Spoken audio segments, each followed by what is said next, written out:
네, 안녕하세요. 발달심리학 7강 시작해 보겠습니다.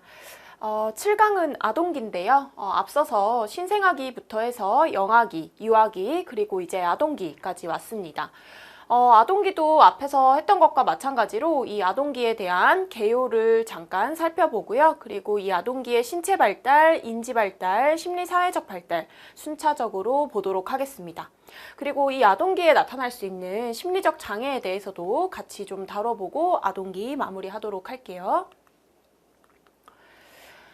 자, 아동기 개요 보시면 아동기 같은 경우는 초등학교 1학년에서 6학년, 즉 그 초등학교 시기 동안의 기간을 우리가 일반적으로 아동기라고 하고요. 연령으로는 한 6에서 12세 정도로 봐주시면 좋을 것 같아요. 이제 이런 연령 같은 경우는 굉장히 어떤 책에서는 또 7에서 13세 이렇게 나와 있기도 한데 연령이 절대적으로 몇 살부터 몇 살까지라기보다는 대강 이 시기에 있는 아이들을 아동기에 있다라고 한다 정도만 알고 계셔도 됩니다. 자, 그리고 이 아동기 같은 경우는 아이들이 처음에 학교에 들어가는 시기이기 때문에 학령기라고 하기도 하고요. 이제 이 아동기 같은 경우는 앞선 영아기, 유아기 합쳐서 영유아기라고 하는 그 기간에 비해서는 신체 성장이 좀 더 완만해지는 시기죠. 앞에서 굉장히 성장이 좀 빠르게 일어나서 하루하루 몸무게가 몇 그램씩 증가하고 이제 신장도 매달 차이가 났었던 그런 영유아기를 지나서 이제 아동기 같은 경우는 조금은 성장이 완만해졌다라고 보시면 좋을 것 같아요. 그리고 우리가 이 아동기 같은 경우는 학자들마다 좀 이제 어떻게 구분하는지가 좀 차이가 나는데 전기, 후기로 나누면 이렇게 6에서 9세, 그 다음에 10에서 12세 이렇게 나누기도 하고요. 또 전기, 중기, 후기 이렇게 나눌 때는 1, 2학년을 전기, 그다음 중기를 3, 4학년, 그다음에 5, 6학년을 후기 이렇게 구분을 하기도 한다 정도까지도 같이 봐주시면 좋을 것 같습니다. 자, 이제 넘어가서요. 신체 발달 부분인데, 자, 우리가 앞에서 영유아기에 비해서는 이 아동기 같은 경우에 이제 발달 자체가 조금은 완만해지기는 하지만, 아동기 같은 경우는 이제 몸통보다는 팔다리의 발달이 좀 더 빠르게 진행돼요. 그래서 이제 이 아동기에 있는 그 아이들 같은 경우는 기본적으로 팔다리가 좀 길어지기 시작하면서 아동기 특유의 팔다리가 바짝 마른 그런 이제 어떤 신체 발달을 보여주기 시작하죠. 물론 이제 이 아동기 때도 식습관이나 또는 이제 어떤 그 영양 상태에 따라서 비만을 겪는 아이들도 있지만요. 기본적으로 팔다리가 길어지기 시작하면서 조금 더 영유아기에 비해서는 이런 이제 신체 발달에서 몸통보다는 팔다리 쪽으로 그리고 이제 어떤 근육 같은 경우도 좀 더 전체적으로 붙기 시작하는 시기라고 보시면 될 것 같아요. 그리고 이제 이 아동기 같은 경우는 아이들이 성장통을 경험하기 시작하는 시기다라고 보시면 되고요. 이 성장통 같은 경우는 다 개인차가 있기 때문에 반드시 경험한다라기보다는 아동기 전체의 한 약 10에서 20% 정도가 경험을 한다고 합니다. 그리고 이제 우리가 앞에서 보셨던 유아기 때도 이 대근육이나 소근육 운동 능력이 발달했지만요. 아동기 같은 경우에는 그런 대근육과 소근육의 운동 능력이 더 정교화되고 세분화된다라고 보시면 되고요. 아이들이 할 수 있는 그런 신체 활동의 범위가 훨씬 더 증가한다고 볼 수 있겠죠. 그래서 점프를 하거나 공을 주고받고 던지고 이런 것들, 공을 차고 줄넘기나 수영 같은 것들을 더 잘 할 수 있게 되고요. 그리고 이제 이때는 소근육 운동도 굉장히 많이 발달하기 때문에 아이들이 스스로 할 수 있는 그런 작은 근육을 쓰는 활동들도 다양해진다 이렇게 봐주시면 좋을 것 같습니다. 자, 그리고 이제 이 아동기 같은 경우는요, 2차 성징이 이제 발현되기 시작하는 단계라고 보시면 되는데, 사실 2차 성징 같은 경우는 우리가 다음 에서 배우게 될 8강 청소년기에 좀 더 많이 아이들이 나타나지만요, 요즘에는 이제 성조숙증을 겪는 아이들도 많기 때문에 이 아동기 같은 경우도 조금 빠르게 2차 성징이 나타나는 아이들도 있죠. 그래서 이제 이 2차 성징이라는 건 아동기의 주된 특징이라기보다는 빠른 경우에는 아동기에 2차 성징이 나타날 수가 있다 정도 봐주시면 되고요. 이제 우리가 이 2차 성징에 관해서도 보통 여자아이들 같은 경우는 또래 아이들보다 조숙하거나 조금 더 이런 어떤 2차 성징이 빠르게 발달했을 경우에 이제 이런 부분을 부끄러워하고 좀 숨기려고 하는 반면에 남자아이들 같은 경우 이 부분에 대해서 굉장히 우세하다고 느끼고 오히려 이 남자아이들 같은 경우는 2차 성징이 조금 더 늦게 일어난다든지 뭔가 이제 자신이 다른 친구들에 비해서 어떤 성장이 좀 늦다라고 생각했을 때는 그 부분에서 오히려 부끄러움을 느끼고 열등함을 느끼게 되겠죠. 그래서 이런 특징들이 좀 있다라고 보시면 되고요.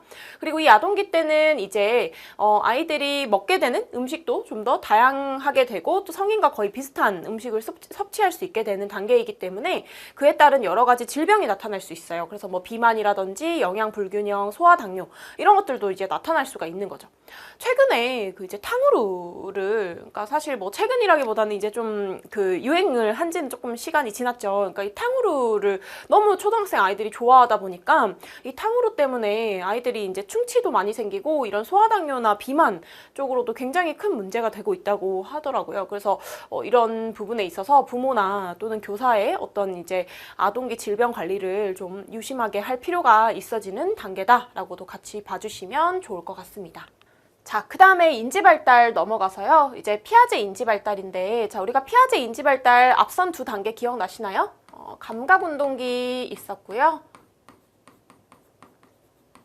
그리고 이제 전조작기라고 해서 조작이 불가능한 시기였던 전조작기를 지나서 이제 아이들이 아동기에서는 구체적 조작기라고 해서 구체적인 사물이 있으면 조작을 할 수 있게 되는 시기에 도달을 하게 돼요. 그래서 이제 우리가 이 구체적 조작기 같은 경우는요, 점점 더 아이들이 이전에 비해서는 어떤 상황이나 사건에 대해서 좀 더 논리적으로 생각할 수 있게 되고요. 그리고 어떤 사물에 있어서의 여러 측면을 좀 고려해서 사고를 하게 되죠. 원래 우리가 전조작기 같은 경우에는 어떤 사물에 있어서도 여러 측면을 고려하기보다는 한 부분만을 고려해서 사고를 했었고 또 굉장히 단순하게만 생각하고 어떤 상황에 대해서 논리적인 생각이나 사고가 불가능했었다면요. 이 구체적 조작기 같은 경우는 여러 가지 측면을 고려해서 사고할 수 있게 된 이런 부분에 있어서 차이가 나타납니다. 그리고 이제 드디어 조작이 가능해지는데요. 조작이라고 하는 건 굉장히 중요하기 때문에 잘 알아두셔야 돼요. 우리가 이 피아제 인지발달에서 감각운동기를 지나 전조작기, 구체적 조작기, 그리고 마지막 단계인 형식적 조작기라고 할 때까지 조작이라는 말이 계속 쓰이고 있는데 조작이라는 것은 논리적인 결론에 도달하기 위한 내면의 정신활동이라고 했어요. 우리가 어떤 상황에서 무언가를 논리적으로 생각하려면요. 굉장히 생각해야 되는 게 많죠. 머릿속으로. 근데 이제 우리가 이 구체적 조작기 전 단계에 있었던 전 조작기에 있는 아이들 같은 경우는 무언가 논리적으로 생각할 수 있을 만큼 내면의 정서활동, 정신활동이 활발하다라고 볼 수가 없어요. 무언가를 논리적으로 생각할 만큼 고차원적인 사고가 발달하지 않아 있기 때문에 인지 발달이 좀 미숙했었다면 이 아동기 같은 경우는 이제 구체적 조작기 즉 구체적인 사물이 있다면 어떤 논리적인 결론에 도달하기 위해서 그런 정신활동이 좀 더 세분화되고 구체화되어진 단계다라고 볼 수 있는 거죠. 그리고 논리적이고 체계적으로 사고할 수 있는 능력이라고 했기 때문에 이 구체적 조작기에서는 아이들의 논리적인 사고 능력이 좀 더 많이 발달하게 된다라고 좀 연결을 해주시면 될 것 같아요. 자, 그러면 이제 우리가 이 구체적 조작기에는 어떤 것들이 가능하게 되는가를 좀 살펴보면요. 앞서서 전조작기에서 했었던 그런 부족했던 부분들이 이제는 좀 가능하게 된다고 보시면 되는데요. 자, 먼저 첫 번째로 탈중심화예요. 자, 우리가 탈중심화라고 하는 것은 여러 특성을 전체적으로 지각할 수 있게 된다라고 하는 이 부분이 하나 있고요.